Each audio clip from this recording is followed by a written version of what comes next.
నమస్తే, చేతనకు స్వాగతం. మహానగరాల్లో మురికివాడలు లేకుండా చూడాలి అన్నది ఒక మహాశయుని ఆశయం అయ్యుండొచ్చు. కానీ ఆ ఆశయానికి తగ్గట్టుగా మురికివాడల్లోని పేద ప్రజలకి ఇళ్లు కల్పిస్తాము అని ఆశ చూపించి వారిని ఎడారిలో నట్టేట ముంచినట్టుగా చిన్న చిన్న పిచ్చుకగూళ్ళు ఇవ్వడం మనం చూస్తూనే ఉన్నాం. JNURM ఇందిరమ్మ కాలనీ బహదూర్పల్లిలో ప్రస్తుతం మనం ఉన్నాం. కేవలం 3 సంవత్సరాల కాలంలోనే ఒక బూత్ బంగ్లాలా తయారైనటువంటి ప్రతి బిల్డింగ్లోనూ కారుతున్నటువంటి నీళ్లు, మురుగు, డ్రైనేజ్, పారడానికి సదుపాయాలు లేకపోవడం, చెత్త బయటికి వెళ్ళడానికి కావాల్సిన సదుపాయాలు కల్పించకపోవడంతో ఇక్కడున్నటువంటి పేద ప్రజలు అష్టకష్టాలు పడుతున్నారు. ఒక్కసారి లోపలికి వెళ్ళి వారి సమస్యలు ఏంటో చూద్దాం రండి.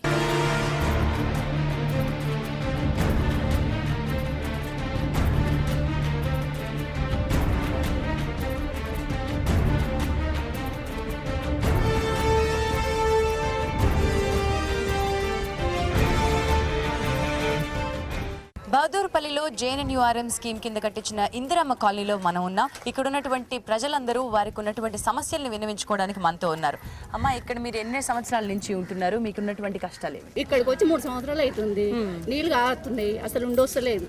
ఎందు చెట్ల కింద ఉన్నట్టుగా అవుతుంది. ఏడు దొక్కితే అన్ని పెట్టుకుని వండుకుంటూ అవుతుంది. గలీజ్గా ఉంటున్నాము. పోనీ చాలా పాతగా ఎప్పుడో లేదు, అసలు ప్రాబ్లం చాలా ప్రాబ్లాలు ఉన్నాయి. బాత్రూమ్ ఇచ్చిన లాభం ఏంటంటారు? అంటే మీకు ఒక ఇల్లు ఇచ్చారు, ఇది గూడు చాలా బాగుంది, పక్కా ఇల్లు అన్నట్టే ఉంది. కానీ ఆ పక్క ఇండ్లు కూడా గుడిసెలు గారుతారంటే గారితే లాభం ఏంటి? మొత్తం అట్లే కాదు, బాల్కన్లు కూడా మొత్తం గారిపోతున్నాయి. అసలు చిన్న పిల్లలు పెట్టుకు మాకు కూడా భయం వేస్తుంది. కరెంట్ కూడా షార్ట్లు వస్తున్నాయి, గోడలు అవుతున్నాయి. ఆ వాటర్ లీకేజ్ వలన కరెంట్ ఇట్లా ఇంట్లో సప్లై అయ్యి మాకు చాలా ఇబ్బందిగా ఉంది. దాన్ని మాత్రం ముందు చేయించాలని మేము అనుకుంటున్నాం. ప్రధానంగా ఇక్కడ సమస్య ఇళ్లు కారడం. అసలు ఏ బిల్డింగ్ చూసినా బయట నుంచి 91 బిల్డింగ్ అండి. బాగా హాల్లోనే కారుతుంది. పడుకుంటానికి మీద టప్ప టప్ప పడుతూనే ఉంటాయి, తాటాకిలు లాగా.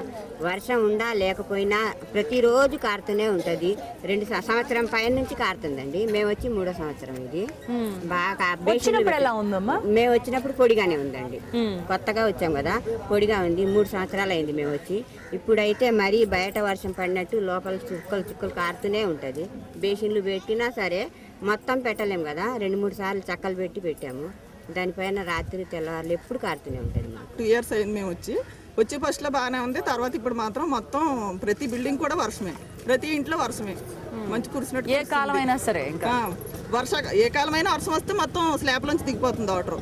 వర్షం పడ్డం ఒకటి, స్లాబ్లు కూడా గట్టిగా లేవు మేడం, మొత్తం ఇసుకే స్లాబ్. మనం చూస్తే ఒక ఇల్లు ఏదన్నా చూసినా కూడా ఇప్పుడు మొత్తం ఇసుకే, సిమెంట్ లేదు, అందులో క్వాలిటీ లేదు. ఇప్పుడు 2 years 3 years ఉంటే ఎక్కువైపోయి తర్వాత అవి కూలిపోవచ్చు. ఎటు వచ్చిన ఇల్లు రెంట్ ఇంట్లో చాలా కష్టాలు పడ్డాం కదా, ఏదో ఇల్లు వచ్చిందని సంతోషంగా వచ్చాం. కానీ ఇంట్లో ప్రతి ఇంట్లో వాసన, బూజు, మొత్తం బూజు పట్టేస్తుంది. ఏం ఉండలేదు, అన్ని పాడైపోతున్నాయి. టీవీలు, మిక్సీలు అన్ని మొత్తం రిపేర్. రైట్. అంటే ఈ చెమ్మలోనే బతుకుతున్నారు చుట్టూ మొత్తం. అనేది ఒకటి అనేది కాదండి, అసలు పైన ఉన్న వాళ్ళకి కూడా ప్రాబ్లమ్. పైనుంచి బాత్రూమ్ రిపేర్ చేయించుకోలేదంటే కింద వాళ్ళకు ప్రాబ్లం వస్తుందంటే, పైన రిపేర్ చేయించుకున్నా కానీ పైన వాళ్ళు గొడుగు పెట్టుకొని వడుకోవాల్సి వస్తుందండి. అసలు అది ఏ టైంలో పడిపోతుంది అనే ఒక టెన్షన్ ఇప్పుడు ఒకటి ఉంది. గోడల్లో అయితే ఏ పట్టుదల లేదు.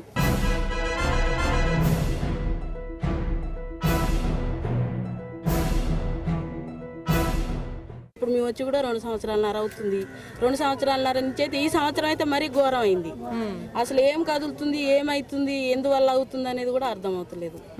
అమ్మా, ఇప్పుడు కింద పైన పోనీ పైనుంచి వాళ్ళకి కింద గారింది, కింద వాళ్ళకి సమస్య ఉందంటే అనుకోవచ్చు, పైన వాళ్ళకి కూడా సమస్య ఉందంటున్నారు. పైన వాళ్ళకి సమస్య మేడం, స్లాబ్ ఒక స్లోప్ లేక లేదు, ఒక దిక్కు గిన్నెలాగా ఉండి వాటర్లు నిలిచిపోతున్నాయి. దాని ప్రాబ్లం కొంత 6 నెలలు మట్టుకు మంచిగా ఉంది. 6 నెలలు అయినాక ఎండాకాలం అయినా సరే వాటర్ పడుతూనే ఉన్నాయి. డ్రాపు పడుతున్నాయని చెప్తే మేము గొడవలు పడాల్సి వస్తుందని ఎవరిని మందలించుకోవట్లేదు. మరి ఈ బూజులో, ఈ చెమ్మలో ఆరోగ్యాలు ఎట్లున్నాయమ్మా? బాగాలేదండి. అసలు హాస్పిటల్ చుట్టూ తిరగటం అందరూ కూడా ప్రాబ్లమ్స్, గర్భసంచి ప్రాబ్లం అయిందని, అది ప్రాబ్లం అయింది అందరూ చెప్పడం. ఈ చర్మం వల్ల కూడా అందరికీ రోగాలు వస్తాయి. చిన్న పిల్లలు ఉన్నారు కదా, ఆ పిల్లలు కూడా తట్టుకోలేకపోతున్నారు. ఎంత తట్టుకుంటారండి ఎవరైనా? కిరాయి కట్టుకోలేక కదా వచ్చారు ఇక్కడికి. ఇప్పుడు ఈ డబ్బులు ఎట్టుకెళ్ళి హాస్పిటల్కి పోయేవాల్సి వస్తుంది. మా పరిస్థితి తినడానికి ఏదో మెతుకులు దొరుకుతాయి అనుకుంటే ఈ డబ్బులు పెట్టుకెళ్ళి అక్కడ పోతే ఎక్కడ జబ్బాంచో ఈతాలు పెరగవు, ఏవి పెరగవు, అన్ని పెరిగిపోతున్నాయి. మరి హాస్పిటల్కి వచ్చి ఎక్కడైనా పెట్టండి. పిల్లల్ని ఎలా పోషించుకోవాలి మేము? ఇంకా ఇక్కడ పోనీ దగ్గరలో మీకు హాస్పిటల్ ఏమన్నా ఉందా అండి? సురారం వెళ్ళాలి, లేకుంటే షాపూర్కి వెళ్ళాలండి. ఆటోకి అయితే 10 రూపీస్ మేడం. ఇక ఉన్న వాళ్ళు బౌద్ధపల్లి విలేజ్ వరకు బస్కి అయితేనేమో 10 రూపీస్ షాపూర్కి వెళ్ళాలి. ఉన్న వాళ్ళు ఉంటారు, లేని వాళ్ళు ఉంటారు.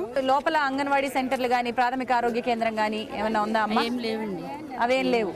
మరి చిన్న చితికా ఏమైనా ఆరోగ్య సమస్యలు వస్తే గబుక్కున డాక్టర్ దగ్గరికి వెళ్ళడానికి ఇక్కడ ఒక ప్రైవేట్ డాక్టర్లు ఉన్నారు. ఉన్నారు, చిన్న చిన్న ప్రైవేట్ డాక్టర్. అంతే. గవర్నమెంట్ ఏం లేవు, గవర్నమెంట్ లేవు, ఏమీ లేవు. ప్రైవేట్గా బయటకే వెళ్ళాలి. ఇంకా దానికి హాఫ్ అన్ అవర్ టైమే పడుతుంది. ఇంకా అర్జెంట్ అన్నా కానీ ఇంకా సో ఇక్కడ నుంచి పిల్లలు చదువుకోవడానికి వెళ్ళడానికి ఎక్కడికి వెళ్తున్నారండి? బౌదర్పల్లి గవర్నమెంట్ స్కూల్ మేడం. దగ్గర అయితే ఏమీ లేవు, అంగన్వాడీ లేదు, ఒక గవర్నమెంట్ హాస్పిటల్ లేదు, ఏమీ లేదు ఇక్కడ కాలనీలో అయితే. ఇక్కడ నుంచి బహదూర్పల్లి గ్రామం ఎంత దూరం ఉందండి అప్రాక్సిమేట్ గా? 15 మినిట్స్. కిలోమీటర్ దూరం ఉంది. 1 కిలోమీటర్ దూరం ఉంటుంది. ఆ రోడ్డు ఎలా ఉందమ్మా? బాగాలేదండి, అసలు రోడ్డు బాగాలేదు. బస్సు కూడా టయానికి రావు. వేసారు బస్సులు వేయడం అయితే ఒక్క టైంకి రాదు. డ్యూటీలు వేస్ట్, అన్నీ వేస్ట్. ఇక్కడికి వచ్చాక అందరికీ లాసే కానీ లాభం అన్నది ఎవరికీ లేదు. ఇక్కడ చాలా ప్రాబ్లమ్స్ కేర్ చేస్తున్నాం. ఎవరు మమ్మల్ని పట్టించుకోవట్లేదు. ఇచ్చేసాంలే అని ఆయన దులిపేసుకున్నాడు. ఉన్నాంలే అని నాయకులు అలాగే చేసేసారు. మాకు బతుకులు నాశనం అయిపోయినాడు వచ్చాక. కనీసం ఇంతగానో రూపాయి దాచుకున్నామని కొడుకున్న ఏమీ లేవు మాకు ఇక్కడ.